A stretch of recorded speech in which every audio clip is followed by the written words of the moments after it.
So, Twitter has changed a lot since Elon Musk bought it, but at the same time, it's almost like it hasn't changed at all. I constantly see YouTubers and other influencers complaining about whatever new change to the platform Elon's made this week or that week, and honestly, I think that a lot of the takes that most YouTubers have on the entire issue are dumb. People are getting genuinely mad over a website that no one likes, but everyone spends too much time on. So let's take a look at some of the recent Twitter changes and talk about why they're either good or completely meaningless, but not bad like everyone is saying. Elon Musk paid $44 billion at a price of $54.20 a share to buy Twitter. However, if you believe a leaked internal email that Musk sent out, he values the company at around $20 billion now, which, well, to say it was a bad purchase for the value is understated. This is the equivalent of buying a new Lambo and driving it off the lot and directly into a pit of fire and acid. Losing $20 billion on a deal has to make it one of the worst deals in the history of deal making. However, to be honest, Elon has so much money that a loss of $20 billion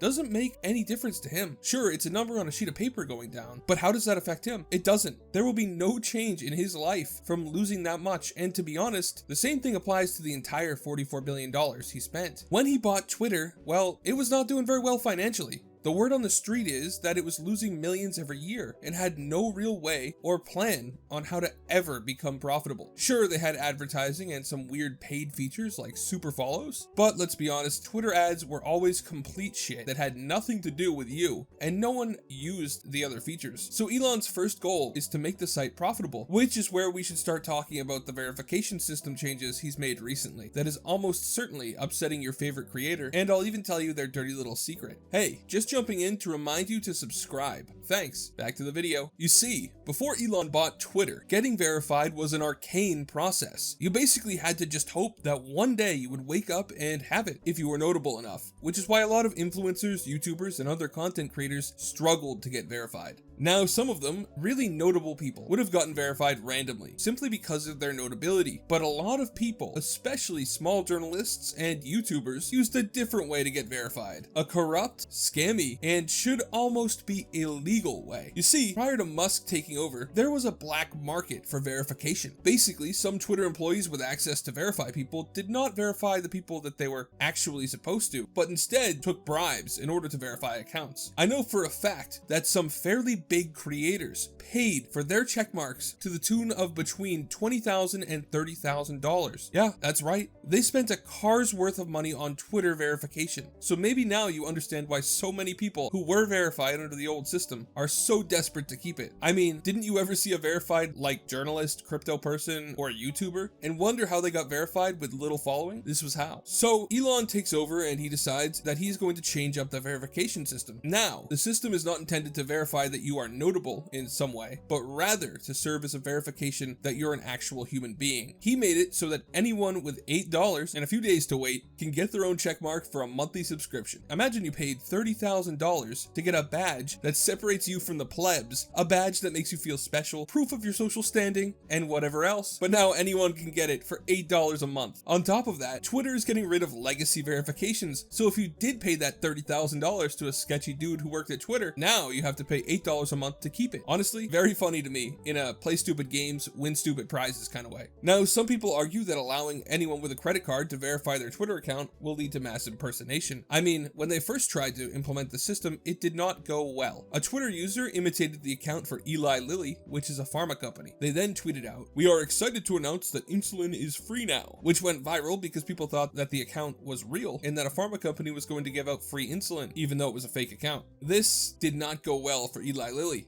whose stock dropped quite a bit that day. Some creators say that now that legacy verified is going away and only paid checkmarks will exist, this kind of thing will become rampant. But really, that's just not true. After the Eli Lilly incident, Musk and Twitter had postponed Twitter Blue verification, and during that postponement, they added safeguards in place. Now, if you're verified, you can't change your name, because if you do, you lose your checkmark until a human reviewer approves it. The same goes for when you apply to have a new account verified. It takes like a week after buying Twitter Blue for you to get your checkmark. That's because a human has to look at it first. On top of that, they made it easier to take down fake accounts through reports, and so far, it's working fine. You've been able to buy a checkmark for months now after those changes were made, and there have not been any high-profile imitations at all. In fact, I'm yet to see a single verified impersonation account at all. So just know that if a creator tells you that this is going to cause massive problems, they probably don't know what they're talking about, and they're most likely mad because they paid 30 grand for their checkmark, and now Elon is giving them away for basically free. On top of that, Twitter recently made a change so that you can no longer distinguish between a user who paid for Twitter Blue to get verified and the users who are legacy verified until they finish winding down legacy verification, which really annoyed all the right people. Imagine actually getting upset because it might look like you paid for Twitter, especially since the people complaining about this change are the people who use Twitter way more than the average person. I guess they're just annoyed because it looks like they gave Elon money for whatever reason. Despite being like the most boomer tier inoffensive dude ever, Elon is hated by a lot of people for reasons that I really can't understand. You don't have to like the guy, but you also don't have to dedicate your entire online existence to hating him while also posting on a platform that he owns. One of the first accounts to lose their verification was the New York Times, which is very funny. NYT had been anti-Elon since the beginning of the takeover, and they announced that they wouldn't be paying for verification, which again, let me remind you, is $8 a month for their accounts or their employees. It's a little hypocritical for the New York Times to expect special features for free, since if you've ever tried to read an article on the New York Times website, you'll know they're literally begging people to subscribe to them. I honestly think it might speak to their financial health that they're not paying. But why does it matter that they're not verified? Well, another good change being made is that only people who have Twitter Blue or people you follow will show in the For You feed, and Twitter Blue accounts have priority in replies. Why is this good? I know it's controversial for me to say that, but the fact of the matter is that if someone is subscribed to Twitter Blue, they have provided a reputable phone number and a payment method for their account. This makes it drastically harder to bot Twitter, which was one of the most botted social media platforms, both by governments, random weirdos, and people trying to push their agenda. Ever wonder why everything on Twitter devolves into a political argument? Bot farms. Kinda gives credence to the dead internet theory, to be honest, so I think it's a good change. The harder it is to bot, the less bots we will have to see, and if someone is going to make a bot farm and use the bandwidth and server space anyway, it does make sense for Twitter to cash in on that as well. Then there's this new thing. He changed the logo. Now, I don't know how temporary it is. It might even be gone before this video goes up. Who knows? What I do know is that there is some Harvard MBA who is absolutely pissed that the logo he spent so long getting designed, approved, and finally posted is gone in favor of a Doge meme dog. That's right, Twitter changed the bird icon on the web UI into a Doge, like from Dogecoin. Elon posted that this was to fulfill a promise he made before the purchase, but like, what?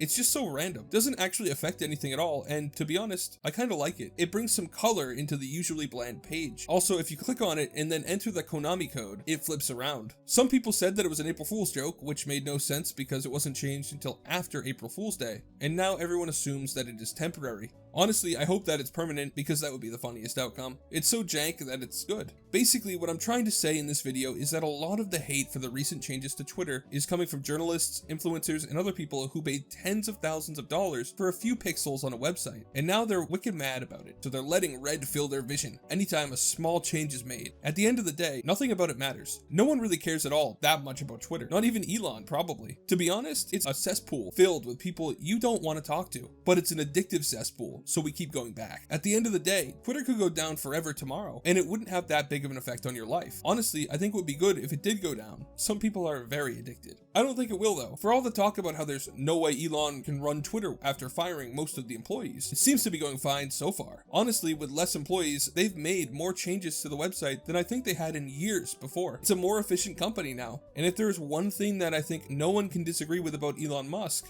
the guy knows how to run companies and make them successful. To be honest, I think that there's a higher chance that Twitch is gone in 5 years than there is that Twitter is gone. But those are just my thoughts. I hope you enjoyed my little ramble. Thank you so much for watching. Please let me know what you think in the comments section. Have a great day, and God bless you.